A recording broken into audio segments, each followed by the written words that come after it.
له لا شريك له ولا نظير له ولا مثل له ونشهد أن سيدنا وحبيبنا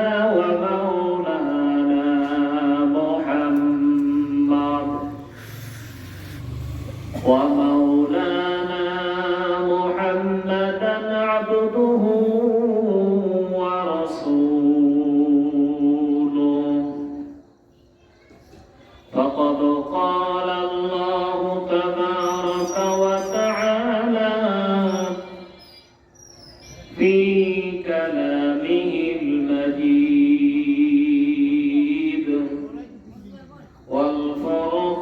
والفرقانه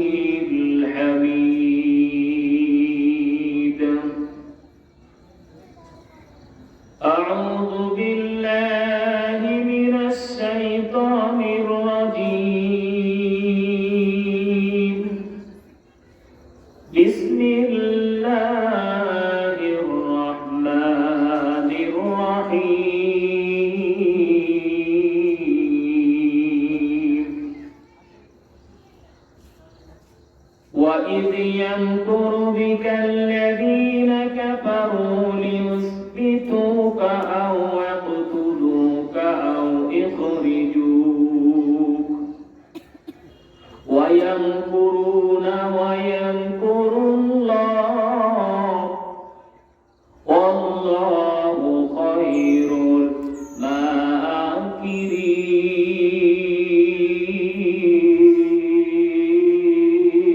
الماكرين أو كما قال النبي صلى الله عليه وسلم لا يؤمن أحدكم حتى أكون أحب إليه من والده وولده والناس أجمعين أو كما قال النبي صلى الله عليه وسلم وقال تعالى إن الله وملائكته يصلون على النبي يا أيها الذين آمنوا صلوا عليه وسلموا تسليما সবাই দরুদ ইব্রাহিম করি اللهم صل على محمد وعلى آل محمد كما صليت على إبراهيم وعلى آل إبراهيم إنك حميد مجيد اللهم بارك على محمد وعلى آل محمد كما باركت على إبراهيم وعلى آل إبراهيم إنك حميد مجيد বিপ্লব মানে জীবন দেয়া বসে থাকা নয় সে কোনদিন আসবে না রে করো যদি ভয় বিপ্লব মানে জীবন দেয়া বসে থাকা নয় সে কোনদিন আসবে না রে করো যদি ভয় আসবে বিজয় রক্ত আর জীবনের বিনিময় আসবে বিজয় রক্ত আর জীবনের বিনিময় বিপ্লব মানে জীবন দেয়া বসে থাকা নয় সে কোনদিন আসবে না রে করো যদি ভয় লড়াইয়ের ওই ময়দানেতে যেতে তোমাকেই হবে প্রয়োজনে সব রক্তটুকু জমিনেই ঢেলে দেবে কথা বলেন ঠিক কিনা লড়াইয়ের ওই ময়দানেতে যেতে তোমাকেই হবে সব রক্তটুকু জমিনেই ঢেলে দেবে, তবুও তোমায় লড়তেই হবে, মানিবে না পরাজয়। তবুও তোমায় লড়তেই হবে, মানিবে না পরাজয়। বিপ্লব মানে জীবন দেয়া বসে থাকা নয়, সে কোনদিন আসবে না রে করো যদি ভয়। বিপ্লব মানে জীবন দেয়া বসে থাকা নয়, সে কোনদিন আসবে না রে করো যদি ভয়। কালমা পড়েন লা ইলাহা, একটু জোরে মহব্বতে লা ইলাহা। আল্লাহকে যারা ডাকিবে ভাবে, আল্লাহর আপন তারাই হবে। কথা বলেন ঠিক না বেঠিক? আল্লাহকে ডাকার দরকার আছে না নাই? আল্লাহকে ডাকলে আল্লাহ খুশি হন না বেজার হন? বলেন আল্লাহু আকবার। একটু জবান করবেন সবাই। আল্লাহকে যারা ডাকিবে ভাবে, আল্লাহর আপন তারাই হবে। ইহকালে শান্তি, পরকালে মুক্তি।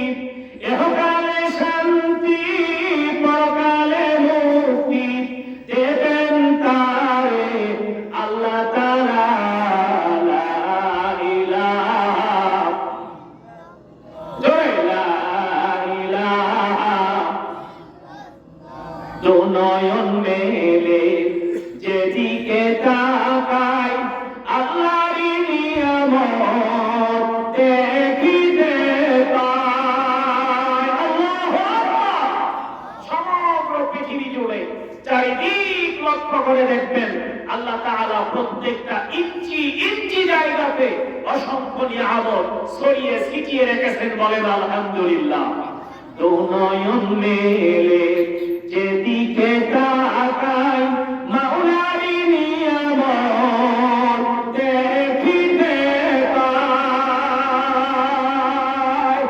কেমনে করিব শুকর আদায়, কেমনে করিব শুকর আদায়, ও গো দয়াল আল্লাহ তাআলা। লা ইলাহা, মহব্বতে বলেন, মহব্বতে লা ইলাহা।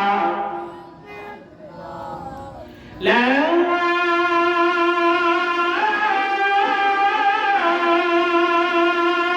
ইলাহা ইল্লাল্লাহু মুহাম্মাদুর রাসূলুল্লাহ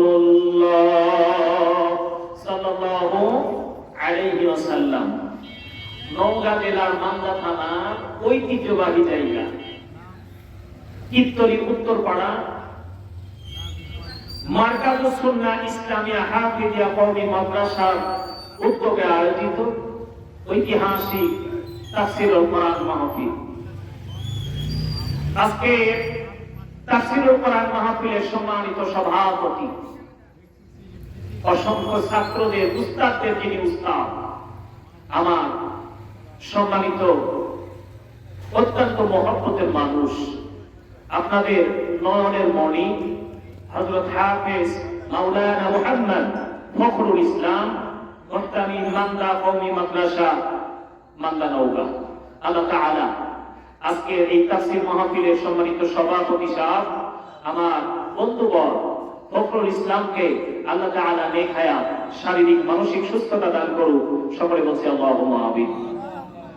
আজকে মাহফিলে প্রধান অতিথি যিনি আপনাদের এই মান্দা থানার একজন সুযোগ্য সম্মানিত ব্যক্তি, জনাব ডাক্তার ইকরামুল বারী টিপু, সাবেক সাধারণ সম্পাদক মান্দা থানা বিএনপি ও সাবেক উপজেলা চেয়ারম্যান এবং বাংলাদেশ জাতীয়তাবাদী বিএনপি মনোনীত এমপি পদপ্রার্থী। আল্লাহ তাআলা ওনাকে নেক হায়াত দান করুক, সম্মান ইজ্জতের সাথে জনগণের খেদমত করার সুযোগ করে দিই। বলছি আল্লাহুম্মা আমিন।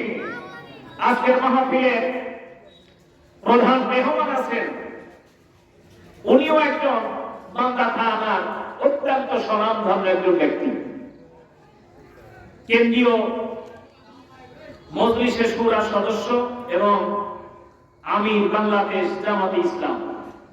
উনিও বাংলাদেশ জামাতে ইসলামের পক্ষ থেকে মনোনীত এমপি পদপ্রার্থী আমার শ্রদ্ধ বড় ভাই জনাব খন্দকার মোহাম্মদ আব্দুর রাকিব। আল্লাহ তাআলা ওনাকেও ইজ্জত সম্মান দান করুক, সকলে বলছি আল্লাহুম্মা আমিন। আজকে মাহফিলের সম্মানিত অতিথিবৃন্দ, বিশেষ অতিথিবৃন্দ সহ আমন্ত্রিত উলামা হযরত, আমার পূর্বে আলোচনা করেছেন আপনাদের এলাকার তিনি সন্তান, পরবর্তীতেও আলোচনা করবেন আমার বন্ধুবর, আমার নিতে আমার নামেই নাম হাফেজ মাওলানা মোহাম্মদ আসলাম হুসাইন। আল্লাহ তাআলা আজকে সম্মানিত মেহমানদেরকে কোরআনের সহি বুঝিয়া, কোরআনের সহি কথার মাধ্যম দিয়া অত্র এলাকাবাসীর জন্য হেদায়েতের মাধ্যম হয়ে যায়, সকলে বলছি আল্লাহুম্মা আমিন। প্রধান মেহমান যিনি সুদূর নওগাঁ থেকে এসেছেন, আল্লাহ তাআলা ওনাকেও, ওনার কণ্ঠকে, ওনার জবানকে কোরআনের জন্য কবুল করে দিন, বলছি আমিন। মঞ্চে উপস্থিত রয়েছেন সম্মানিত অতিথি, মঞ্চের সামনে উপস্থিত আছেন অত্র এলাকা স্বনামধন্য মুসল্লিয়ানে কেরাম, আলেমে দ্বীন এবং মাদ্রাসা তলবে আলেম, বিভিন্ন জায়গাতে ছড়িয়ে ছিটিয়ে আছেন, বিভিন্ন কর্মে ব্যস্ত থাকা সম্মানিত ভাইরা, পদ্মাবন্তনালী সতী সাধবী, অবলা সরলা, সর্বগুণে গুণান্বিতা আমার শ্রদ্ধা মা এবং বোনেরা, সকলের উদ্দেশ্যে আমি আমার অন্তঃস্থল থেকে প্রাণ ঢালা অভিনন্দন এবং দ্বিতীয়বারের জন্য সালাম বলছি, আসসালামু আলাইকুম ওয়া রাহমাতুল্লাহ। একটু জোরে সালামের জবাব দিলে কি গুনাহ হবে? একটু মহব্বতে সালামের জবাব দিলে গুনাহ হবে? বলেন না আসসালামু আলাইকুম ওয়া রাহমাতুল্লাহ। শুকরিয়া আল্লাহ তাআলা, আপনাদের অশেষ মেহেরবানি আল্লাহ তাআলা, আপনাদের দোয়ার বরকত। গতবার এই প্রোগ্রামে আমি এসেছিলাম, এবারে আল্লাহ তাআলা কবুল করেছেন, আপনাদের সঙ্গে সাক্ষাৎ করার সুযোগ হয়েছে। তো আমি নগণ্য বললাম, প্রায় রাত্রি মাহফিল চলে, গত রাত্রেও প্রায় 1টার সময় মাহফিল শেষ করে বাড়িতে ঢুকছি। এই জন্য আপনাদের দোয়ার বরকতে আল্লাহ তাআলা আমাকে যেন কোরআনের মাহফিলে, কোরআনের ময়দানে দ্বীনের জন্য খেদমত করার সুযোগ করে দেয়। একটু দোয়া করা যাবে না সবাই মিলে? একটু বলেন না আল্লাহুম্মা আমিন। শুকরিয়া আল্লাহ তাআলা, যিনি আজকে এই মারকাজুস সুন্নাহ ইসলামিয়া হাফিজিয়া কওমি মাদ্রাসার উদ্যোগে আয়োজিত আজকের এই ইসলামী জালসাকে কেন্দ্র করে কোরআনের মাহফিলে আপনি, আমি সহ আল্লাহ তাআলা আমাদেরকে 10 মাইল সন্তানকে কোরআনের মহব্বতে ভালোবেসে, আল্লাহ রাসূলকে মহব্বত করে কোরআনের মাহফিলে আসার বসার সুযোগ তৌফিক দিয়েছেন। জবান খুলে উচ্চ আওয়াজে মহব্বতের সাথে সবাই একটু কলিজা উজাড় করে দিয়ে বলছি আলহামদুলিল্লাহ। আর একটু জোরে বলেন আলহামদুলিল্লাহ। আলহামদুলিল্লাহ।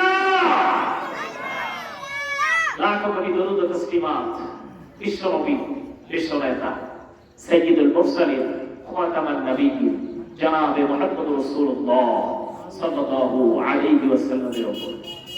সম্মানিত হাজিরানে মজলিস, আসলে this is not political party, এটা কোনো রাজনৈতিক বক্তৃতার জায়গা না।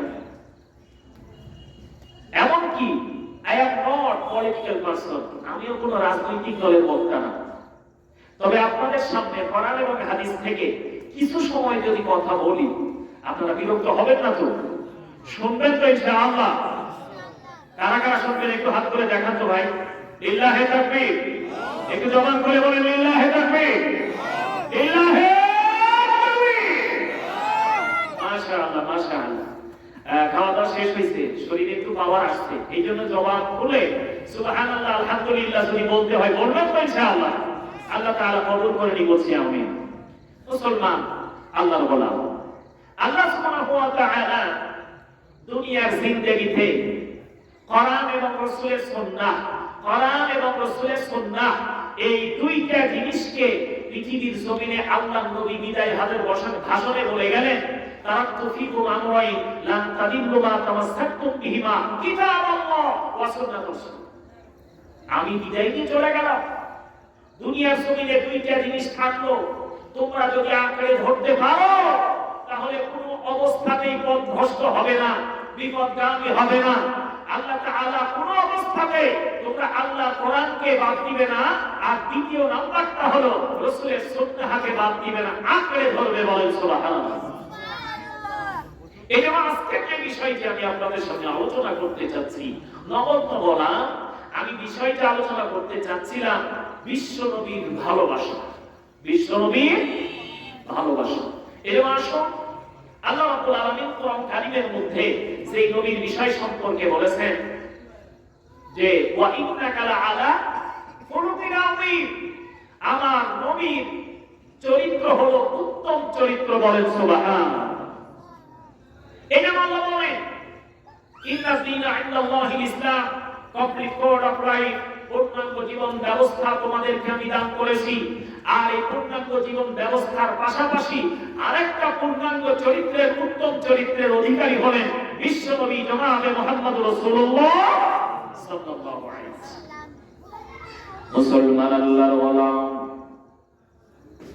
মহান আল্লাহ রাব্বুল আলামিন কোরআন কারীমের আয়াতের মাধ্যম দিয়ে জানিয়ে দিয়েছেন আল-ইয়াউমা আকমালতু লাকুম দীনাকুম ওয়া আতমামতু আলাইকুম নি'মাতি ওয়া রাদিতু লাকুমুল ইসলাম দীনা।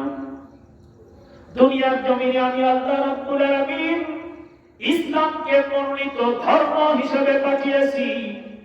দুনিয়ার জমিনে যত রকমের ধর্ম রয়েছে, যত রকমের জীবন ব্যবস্থা আছে, প্রত্যেকটা ধর্মের চাইতে, জীবন ব্যবস্থার চাইতে ইসলাম হলো আল্লাহ তাআলার কাছে মনোনীত ধর্ম। বলেন সুবহানাল্লাহ।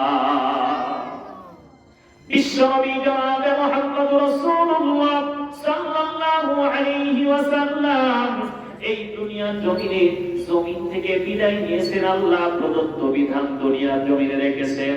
বিশ্বনবী বলেন লা ইউমিনু আহাদুকুম হাত্তা আকুনা আহাব্বা ইলাইহি মিন ওয়ালিদিহি ওয়া ওয়ালাদিহি ওয়ান নাসি আজমাইন। আল্লাহর নবী বলেছেন এই দুনিয়ার জমিনে তুমি পুরোপুরি মুমিন হতে পারবা একমাত্র আল্লাহ রাব্বুল আলামিনকে মহব্বত করো, আর দ্বিতীয় নাম্বারটা হলো রাসূলকে মহব্বত করো, যতখানি মহব্বত করার দরকার। মহব্বতের ধারণাটা কেমন হবে, মহব্বতের সিস্টেমটা কেমন হবে? বিশ্বনবী বলেন দুনিয়ার জমিনে তুমি তোমার স্ত্রী, সন্তান, এমনকি নিজের দিলের চাইতেও আল্লাহ নবীকে যদি বেশি মহব্বত করতে পারো আর বেশি ভালোবাসা দেখাইতে পারো, আমি আল্লাহ রাব্বুল আলামিন তোমার জন্য পৃথিবীর জমিনে সফলতা আনবো। কিয়ামতের দিন কঠিন মুসিবতের সময় আল্লাহ রাব্বুল আলামিন বলেন বান্দা তোমার কোনো পেরেশান থাকবে না, তোমার টেনশন থাকবে না। কোরআন কারীমের আয়াতের মাধ্যম দিয়ে জানিয়ে দিয়েছে ফামান তাবা মিন বা'দি যুলমিহি ওয়া আসলাহা ফাইন্নাল্লাহা ইয়াতুবু আলাইহি ইন্নাল্লাহা হুয়াল গফুরুর রহিম।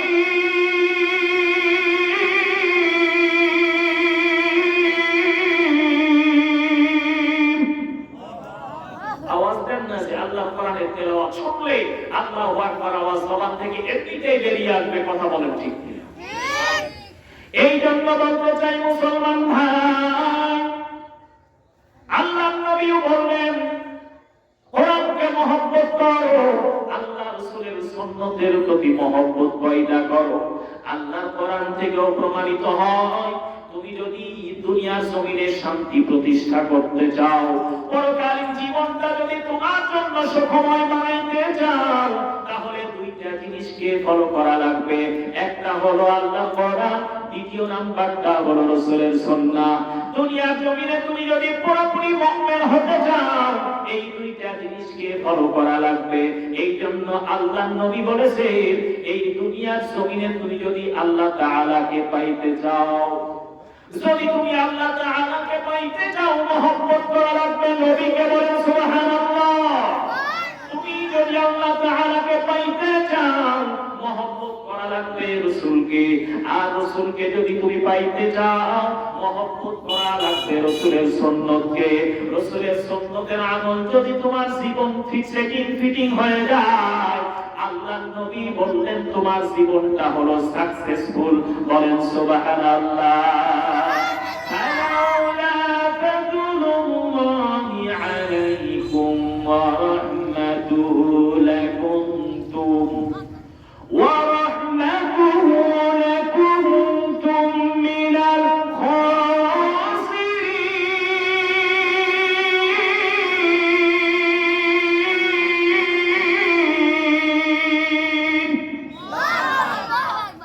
দুনিয়ার জমিনে রাসূলের সুন্নতের মহব্বতটা কেমন করে দেখাবে? দুনিয়ার জমিনে শত শত লক্ষ লক্ষ সাহাবা নুমাইনগণ আল্লাহর নবীর প্রতি ভালোবাসার নিদর্শন দেখিয়েছেন, কথা বলেন ঠিক কিনা?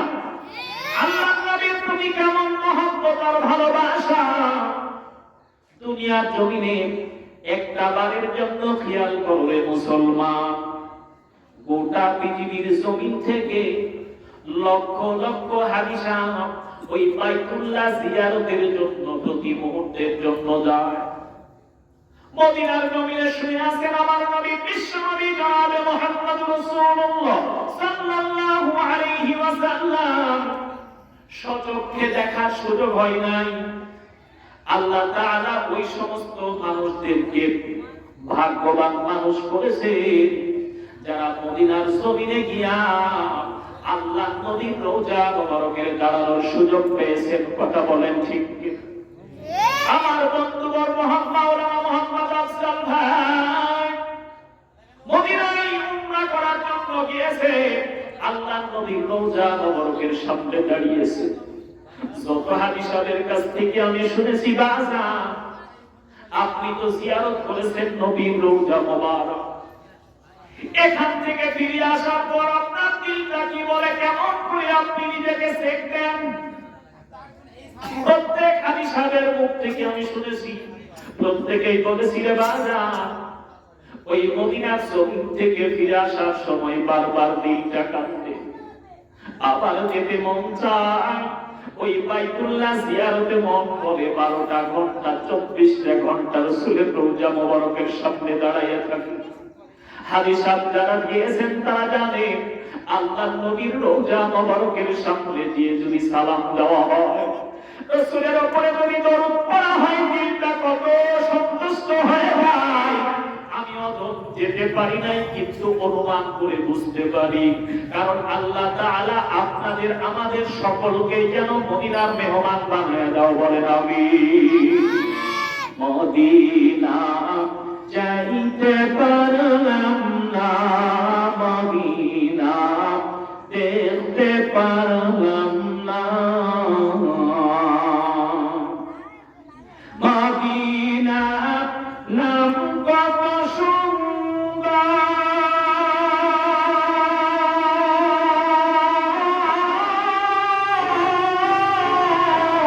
মদিনা কেড়েছে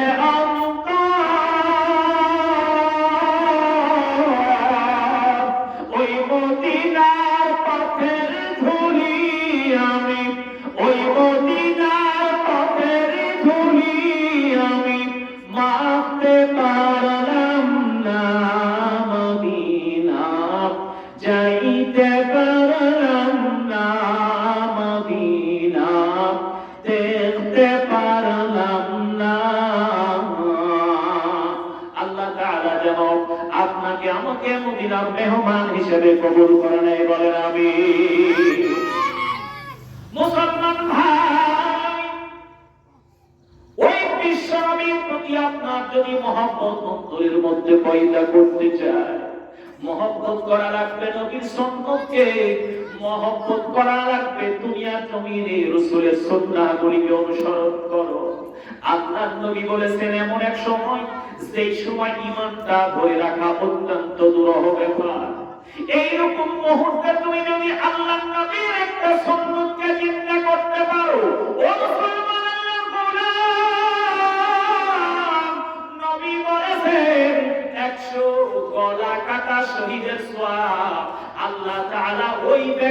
আমল নামায় দিয়ে দেন, বলেন সুবহানাল্লাহ। এই জন্য আপনাদের কাছে আমি রিকোয়েস্ট করতে চাই, ভাই, নবীজির সুন্নাত কেমন করে অনুসরণ করা লাগবে। ও যুবক বন্ধু, ও মধ্যবয়সী ভাইরা, ও আমার যুবক বাবাজিরা, ও আমার বৃদ্ধ বাবাজিরা, কথাগুলো কান ফেলে শুনুন। দুনিয়ার জমিনটা হলো ক্ষণস্থায়ী জমিন। আজকে আসি, এই মুহূর্তে আসি, আবার এই মাহফিল থেকে বিদায় নিতে পারবো কিনা জানি না। আমার দাদা চলে গেছেন, তার দাদা দুনিয়ার জমিন থেকে বিদায়, আবার আমিও দুনিয়ার জমিন থেকে চলে যাব। কিয়ামত পর্যন্ত এমনি ভাবে সিলসিলা জারি থাকবে। কিন্তু আপনার আমার খেয়াল করা দরকার, মুসলমান, আজকে যুবকদের একটা সেজদার দাম কত তুমি কি জানো? কারণ আজকে দুনিয়ার জমিনে তুমি চিন্তা করো, মুরব্বী হওয়ার পর আমার মৃত্যু হবে, কিন্তু না, অনেক সময় দেখবেন রাস্তা দিয়ে মোটরসাইকেল নিয়ে চলতে চলতে কত যুবক দুনিয়ার জমিন থেকে বিদায় হয়, কত ছোট ছোট মাসুম বাচ্চা বিদায় হয়, আবার কত যুবতী মা বোনেরাও কিন্তু দুনিয়ার জমিন থেকে বিদায় হয়। কেন দুনিয়ার জমিনে এতটুকু সময় তুমি আশা করো তোমার সময়টা সামনে একটা ধাপ আগাইতে পারবা, এইরকম কোন সুযোগ নাই রে বাবা। কারণ আগামীকাল মাইকের মধ্যে এলান হতে পারে, ভাই, অমুক ব্যক্তি কীর্তনী থেকে অমুক পাড়ার অমুক মানুষটা ইন্না লিল্লাহ মৃত্যুবরণ করেছে। চারিদিকটা ইন্না লিল্লাহর আওয়াজ, সব মানুষ কান খাড়া করে কিন্তু আওয়াজটা শুনতে থাকবে। জানাজার সময় যখন দেওয়া হবে, জানাজার সময় তাকে ফলো করবি।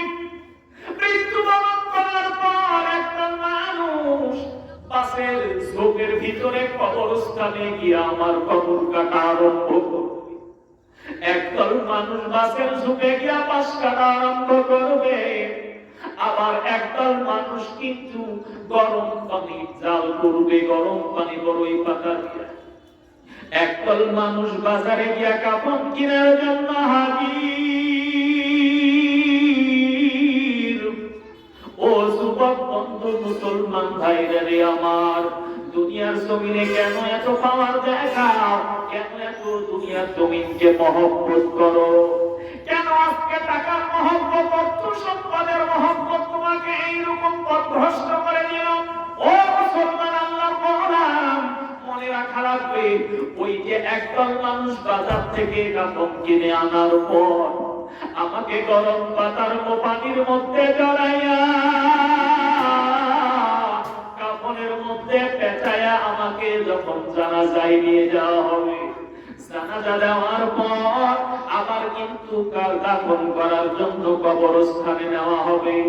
আমি আপনাদেরকে বোঝাইতে চাই, এইরকম যদি আপনার আমার জীবন হয়, কেন তুমি আজকে অবহেলা করে বসে আছো? আল্লাহ রাব্বুল আলামিনের সঙ্গে গাদ্দারি করো। আল্লাহ বলেন, বান্দা, তোমাকে নিয়ামত দিয়েছি, তুমি আমার শুকরিয়া করো।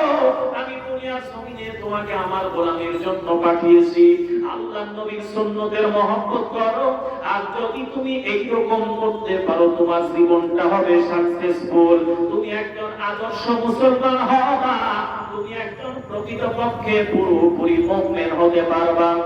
আর যদি তুমি আল্লাহর কোরআনের সঙ্গে গাদ্দারি করো, মুসলমান, মনে রাখা লাগবে, আল্লাহর সঙ্গে গাদ্দারি করে আজ তো পর্যন্ত দুনিয়াকে সফলতা পায় নাই। যারাই আল্লাহর সঙ্গে গাদ্দারি করেছে, তারাই দুনিয়ার জমিনে আল্লাহ রাব্বুল আলামিন জিল্লতির সাথে বিদায় করে দিয়েছেন। কথা বলেন ঠিক না বেঠিক? এই জন্য বলছি, মুসলমান ভাই, আজকে আপনি আমি কেন আল্লাহর সঙ্গে গাদ্দারি করে বসে আছি? আল্লাহর সঙ্গে গাদ্দারি করে কোনো পাওয়া যাবে না, কোনো ক্ষমতা পাওয়া সম্ভব নয়, কোনোভাবেই দুনিয়া জমিনে শান্তি পাওয়া সম্ভব নয়। এই জন্য দেখবেন গত কয়েকদিন আগে জুমার দিনে আল্লাহ রাব্বুল আলামিন ভূমিকম্পের মধ্যে দিয়া বাংলার জমিনে অসংখ্য ঘরবাড়ি ধ্বংস হয়েছে, অনেকগুলো মানুষ দুনিয়ার জমিন থেকে বিদায় নিয়েছে। বলতে পারেন, হুজুর, এই সমস্ত ভূমিকম্পের কারণগুলো কি? এই সমস্ত ভূমিকম্পের কারণ আল্লাহর সঙ্গে যখন কোনো কওম গাদ্দারি করবে, আল্লাহর সঙ্গে যখন বেউসুরি কাজের মধ্যে সম্পৃক্ত হবে, আল্লাহকে যখন তারা চিনবে না, ঠিক এইরকম মুহূর্তে আল্লাহ তাআলা নতুন নতুন গজবের মাধ্যম দিয়া দুনিয়ার জমিনকে আল্লাহ রাব্বুল আলামিন সতর্কতার জন্য দুনিয়ার জমিনটা কাঁপায়া দেয়। 2019 সালের কোভিড-19 করোনার সেই নতুন একটা রোগ, সেই রোগের নাম পর্যন্ত পূর্বপুরুষরাও শুনে নাই। আজকে diabetes, heart attack, high pressure, আজ থেকে 20 বছর 50 বছর আগে কিন্তু এইরকম রোগের কোনো নাম ছিল না। কিন্তু মনে রাখবে বাজান, আজকে আমরা আল্লাহর সঙ্গে গাদ্দারি করার কারণে, আল্লাহর সঙ্গে বেউসুরি করার কারণে নতুন নতুন রোগের আবির্ভাব হয়েছে।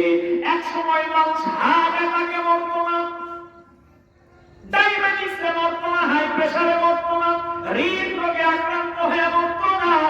আমরা শুনতাম না, হঠাৎ করে দুই একটা দেখা যেত, শোনা যেত।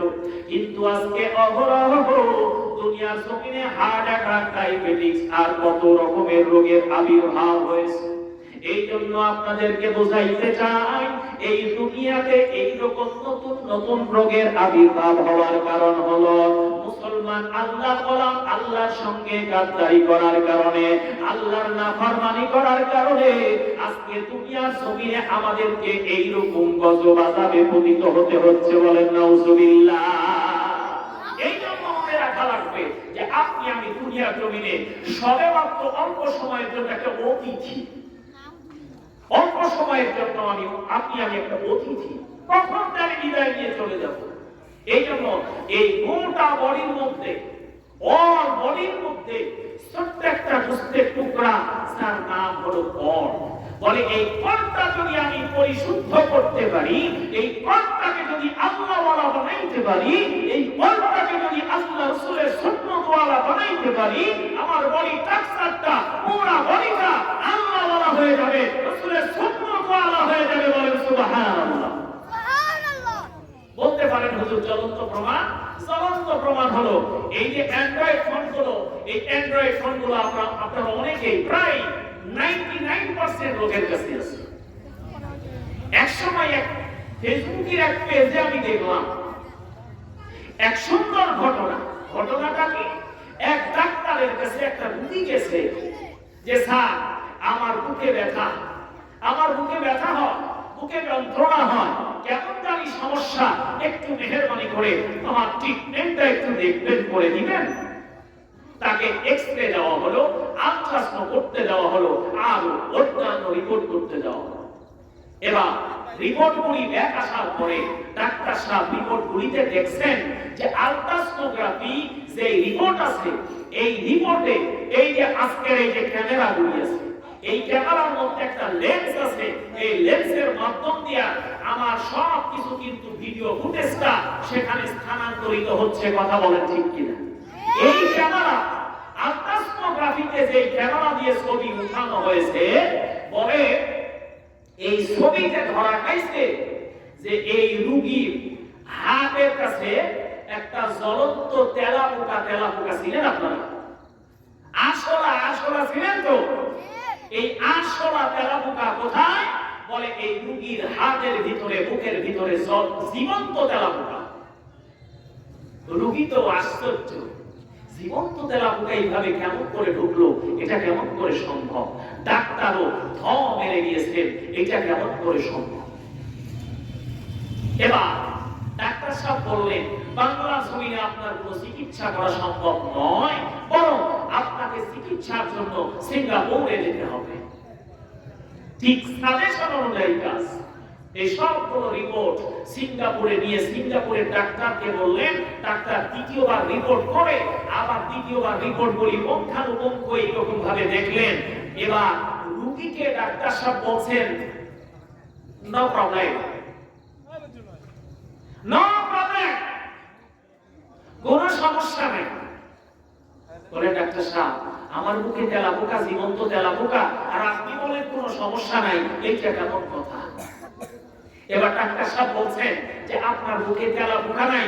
তেলাপোকা আপনার বুকে নাই, বরং তেলাপোকা আছে আপনার এই বাংলাদেশে আলট্রাসোনোগ্রাফিতে যে ক্যামেরা আছে, এই ক্যামেরার লেন্সের সাথে জীবন্ত তেলাপোকা আছে। আপনার বডিতে তেলাপোকা নাই। বলেন সুবহানাল্লাহ। তাহলে তেলাপোকাটা কোথায়? বডিতে না ক্যামেরায়?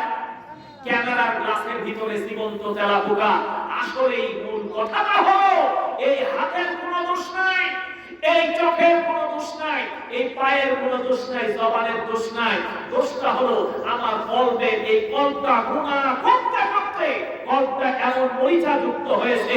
এই পরিচাযুক্ত হওয়ার কারণে সমস্ত অপকর্মগুলি, সমস্ত অন্যায় কথাগুলির দিকে আমাকে এই কল বারবার করে নিয়ে যায়, আর সমস্ত নেক আমলগুলির থেকে আমাকে ফিরিয়ে আনার জন্য চেষ্টা করে। এইটাই সত্য, এইটাই হক। এর মধ্যে সামান্য কোনো ত্রুটি বিচ্যুতি নাই। কথা বলেন ঠিক কিনা? এই জন্য বলছি মুসলমান ভাই, দুনিয়ার জমিনে মহব্বত যদি করতে হয় আল্লাহ রাসূল আল্লাহ তাআলাকে করো, আর মহব্বত যদি করতে হয় আল্লাহর নবীকে করতে থাকো। আল্লাহর নবীকে যদি তুমি পাইতে চাও, মহব্বত করা লাগবে আল্লাহ রাসূলের সুন্নতের প্রতি। বলেন সুবহানাল্লাহ। বিশ্ব নবী বলেছেন দুনিয়ার জমিনে সুন্নতের প্রতি তোমরা কেমন আমল করবা? ও মুসলমান আল্লাহর গোলাম, দুনিয়ার জমিনে আল্লাহর নবীর যে আদর্শ রয়েছে, আল্লাহর নবীর যে আদর্শ মানবতা রয়েছে, এই আদর্শ আর মানবতার মধ্যে আল্লাহর নবী রয়েছেন কল্যাণ, কামিয়াব আর সফলতা। কারণ আল্লাহ রাব্বুল আলামিন কোরআন কারীমের মধ্যে সুন্দর করে তুলে ধরেছেন, হাফিযু আলাস সালাওয়াতি ওয়াস সালাতিল বুসতা ওয়া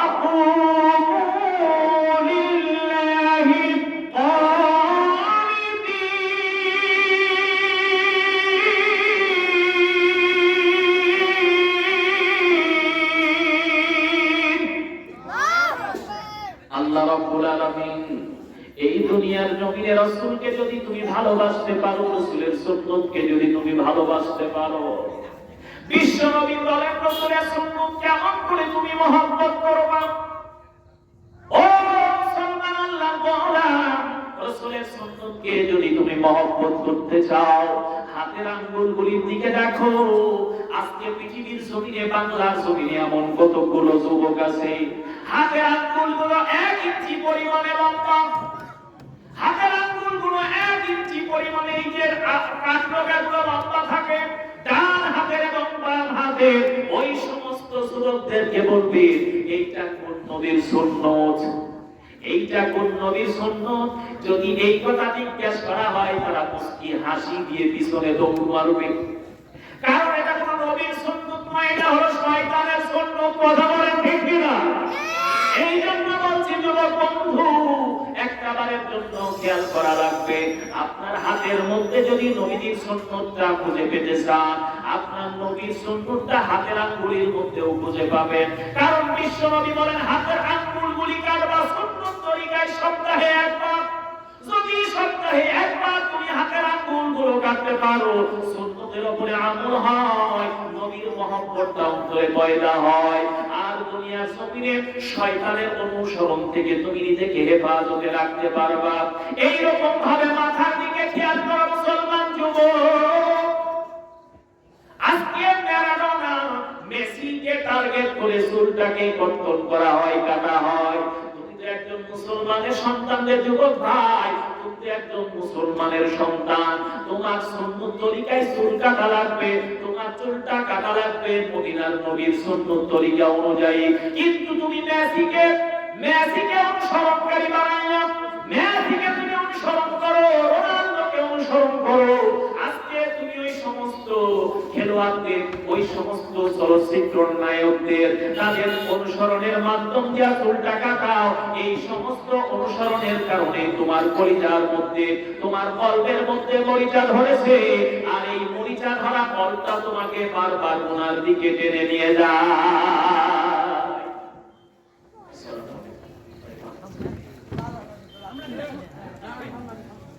আচ্ছা ঠিক আছে ইনশাআল্লাহ। জি।